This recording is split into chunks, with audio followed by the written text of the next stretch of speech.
Hey guys, John here. So today is going to be kind of a fun video. So normally we do some interesting pads or patches like a pad, a bass, a plucker, something kind of crazy out there, right? We might start things off, turning on our ARP here, give ourselves some modulation.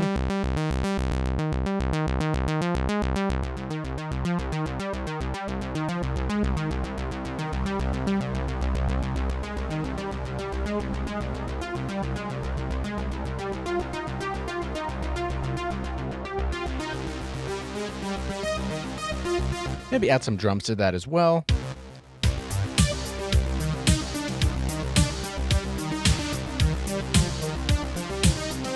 And that can be pretty much its own song just with that. So that is a lot of fun. But today we're going to dive into something a little more, well, not maybe more interesting, but also equally interesting as well. So if you haven't gone to your filter section and looked at some of these special filters here, there's a lot of fun to happen. And one of my favorites here is this comb key.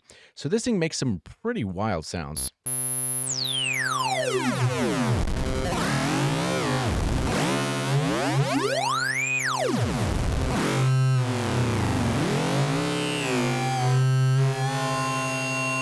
Yeah, so just hopefully after listening to that, you're like, okay, there's a lot of crazy stuff that you can make with that. Drop our transpose down all the way.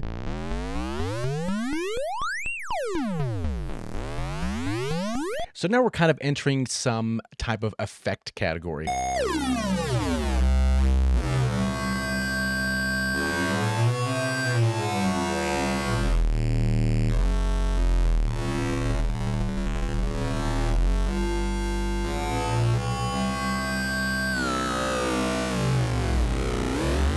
So this tiny motion here, so maybe we can get an LFO to kind of slowly move that, but a very small amount, right? So let's drag and drop this here, and maybe let's go 2 or something like that. So that's a pretty healthy range, but it's kind of fast here. So let's take this off sync and kind of just dial this into where we like it. And maybe also set this to free.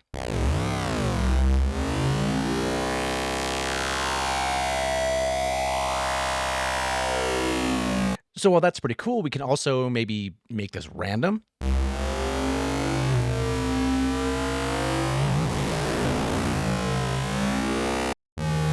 And give it some release.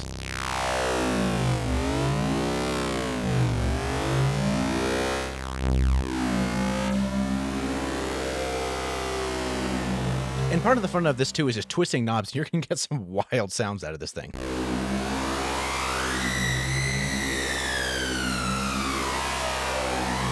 So this might be actually kind of interesting on a macro. So I'm going to use macro 3 for this guy and kind of just see where that goes. So macro 3, let's go, yeah, let's do something like this here. So we're at the full range, and let's just call this sync, something kind of like that.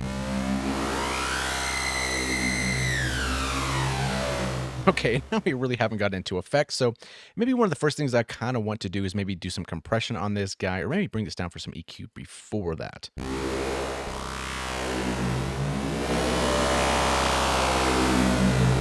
Okay, so yeah, let's bring up a little bit of EQ here. We can get some of those nice real lows here. Kind of widen up this Q a little bit here.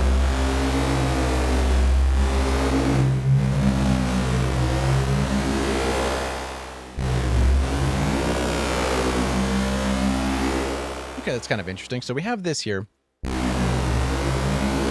And then maybe we can go for some other stuff. So I'm going to skip a couple of these racks in case we decide to put something on there. But what this definitely needs is going to be some delay.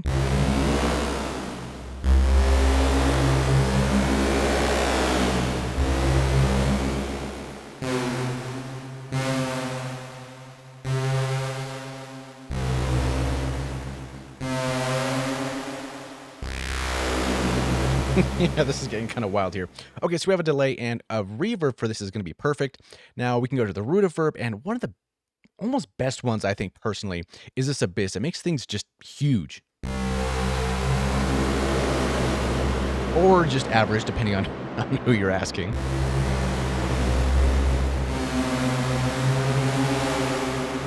And then a lot of the times, I guess this is kind of morphing into something kind of creepy here. That decays quite long. Let's bring that back here.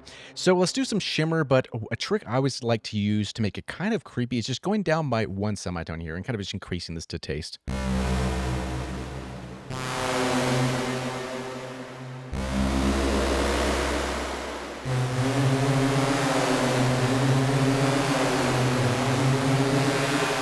we have something kind of interesting like this here. So what might be kind of cool is to also put this on another filter so we can kind of control the whole spectrum that way.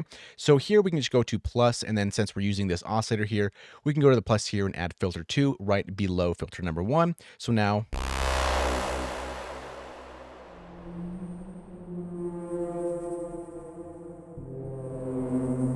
you can kind of control something like that.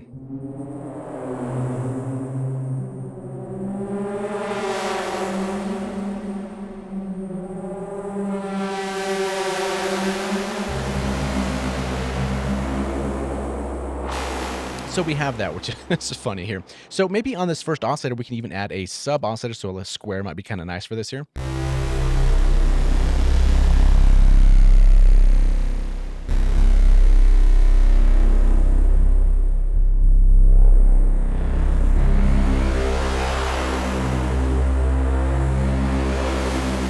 And we can always even add some distortion as well. And a nice one here is going to be this multi-band distortion, and kind of just move these to taste here.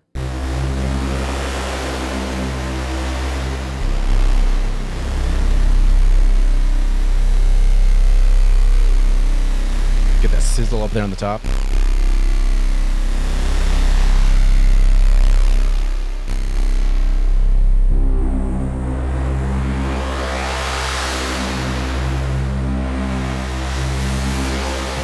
Kind of make that thing scream a little bit. And we can go even a little bit more, a little further with this here. If we start doing stuff with the shaper, that might be also kind of cool. So again, let's go up here to the plus, let's add the shaper. And personally, I like using these after the filters because it kind of just sounds a little cooler that way.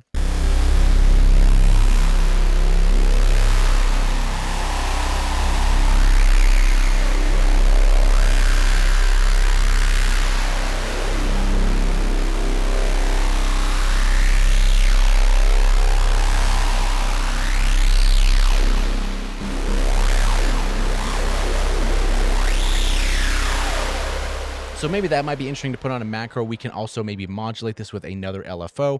That might also be interesting, so we can drag and drop this here. Then maybe slow it down, and maybe another random. That might be kind of cool.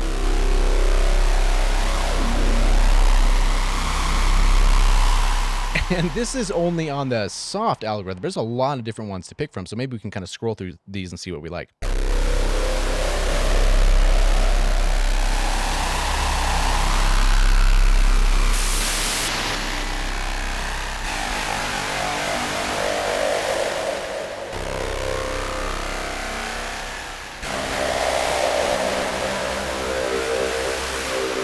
That one's kind of interesting, and while we're here, I kind of do want to put macro 1 for this filter and maybe kind of bring it somewhere low here.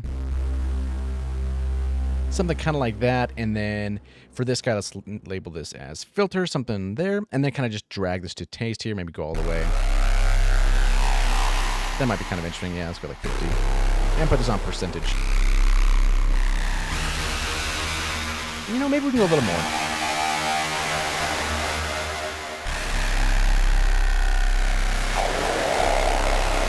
With that resonance, we're creating some crazy stuff here.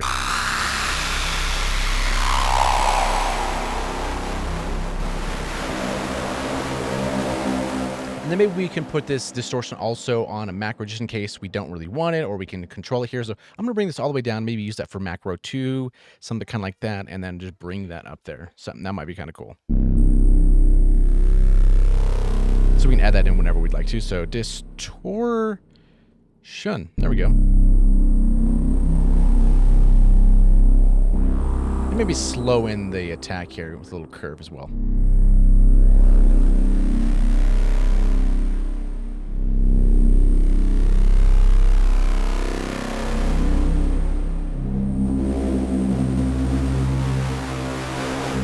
Yeah, so the whole point of this is kind of to maybe start off with something kind of wild in the beginning and just kind of see where that goes, because you can really get some interesting things as well.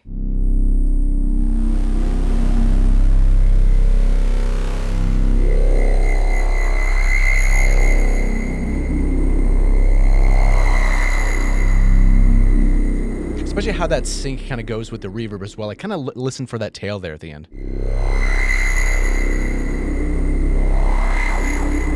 It's Let's kind of exaggerate that just a little bit more so you see what I'm talking about here. Let's go a little past the default here. 72, that's going to be crazy.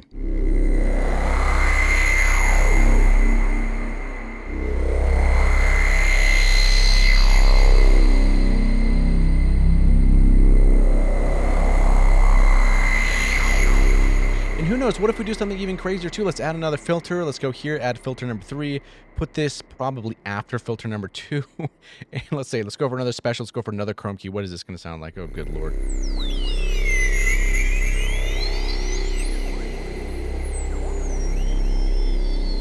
Or maybe we can go filter number 1 and then 3, because remember, filter number 2 is kind of our overall cutoff, or we can use the master filter. It really depends on what you want to do with this. But the fun part is kind of putting these weird things together and having a lot of those, whoa, that's kind of cool moments.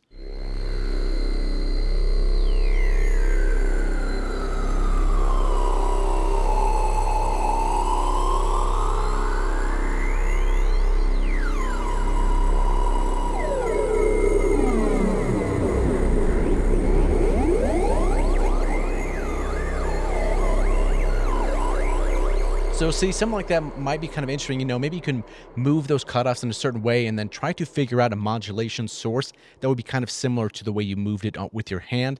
So like this here would be kind of cool if it was maybe a stepped LFO, something like that. So let's grab LFO, let's make it a random step here, and maybe just drag and drop this here and kind of see what happens, I suppose. Give it a little bit of depth, and then LFO 3. Maybe you start off small here.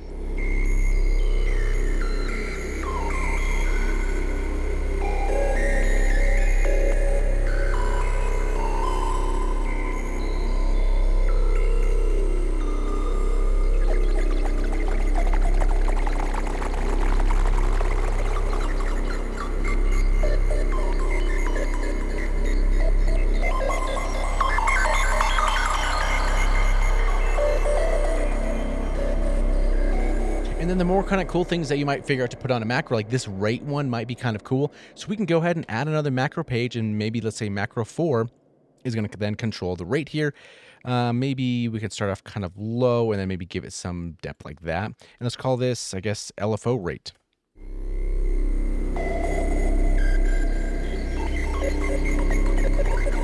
We can go a little bit faster too.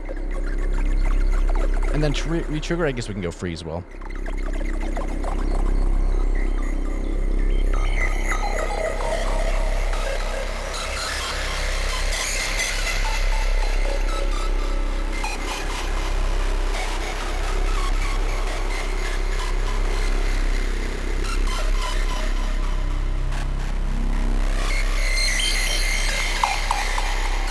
And even just in this patch as well, there's a lot of stuff you can record and sample out and kind of maybe throw it back in.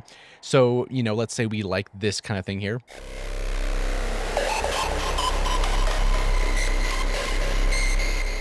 We could sample that out and bring that right back into the synth, and then, you know, the sky's the limit. So the whole point is to maybe try some weird things that you don't normally try, because by doing that, you're going to start a whole different timeline. So starting off with this comb key filter has such a strange sound, and it might inspire us to say, okay, let's throw some delay on there, let's throw some reverb on there, make it really big, put some extra distortion on it, and then we're adding some sync here, and then let's put that through another filter to kind of control it, and then put it through another comb filter, and it's just getting crazier and crazier as it goes on, and then you kind of just end up with something kind of sound effect, sci-fi-ish, I suppose, something that you could use in who knows what.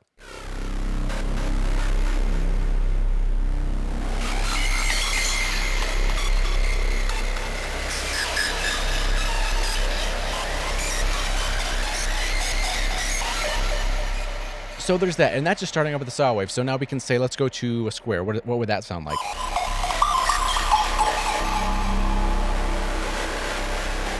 Or a triangle.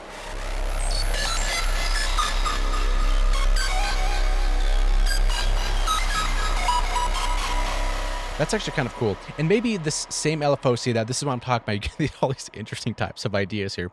So since this is kind of a random bipolar signal, it might be kind of cool to put this also on the pan. So we're kind of just moving around.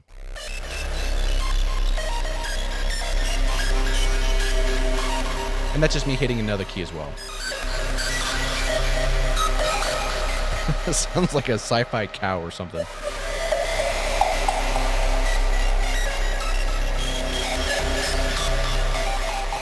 But a tip of advice in this is kind of why I started this off in the beginning of this patch is putting a compressor on here because messing around with comb filters and things like that, it can get a little out of control. So it's nice to have a compressor that just can kind of like keep things a little bit safer.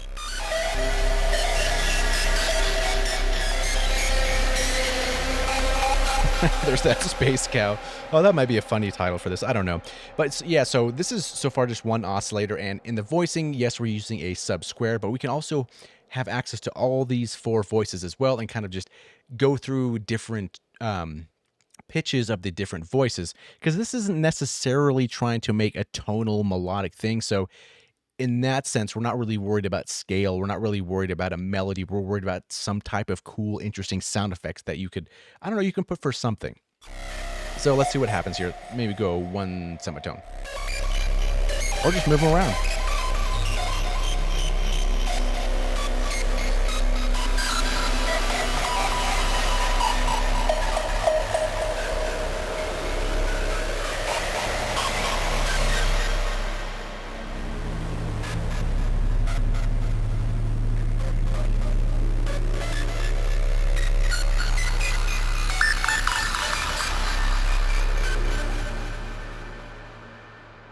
And what you could do as well, I just kind of thought of this as well, is that we can make some of these sounds and kind of play things and get a really long reverb tail, so something kind of drastic like this here. And by doing this, we can then play a little bit of this patch and then stop playing and let that reverb tail kind of go out for a while, and then we can use that as a sample for something. So let's do this here. Let me stop playing.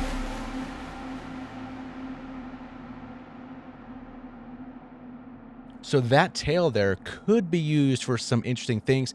Maybe we can play that backwards. So there's so many ideas, and I kind of just want to get your mind moving and kind of thinking what we can do and what are the different options and how can we make this sound even crazier or scarier or more sound effecty. But yeah, that's a lot of fun in sound design in general. Is yes, the basses, the pads, the plug, that's a lot of fun to do, but some of the sound effects are really cool as well because there's no rules. You can just throw crazy filters on this filter, send it through distortion, do these things. And a lot of the times you might end up with something kind of unusable, but the more you do it, the more interesting things you'll kind of pick out and kind of combine them, which I suppose is kind of like that with all sound design. But yeah, that's the kind of idea for this video here. Try some of these different filters out and just try to break a couple things and have a good time. So yeah, that's the whole point. Hope you had fun, and yeah, we'll see you in the next one.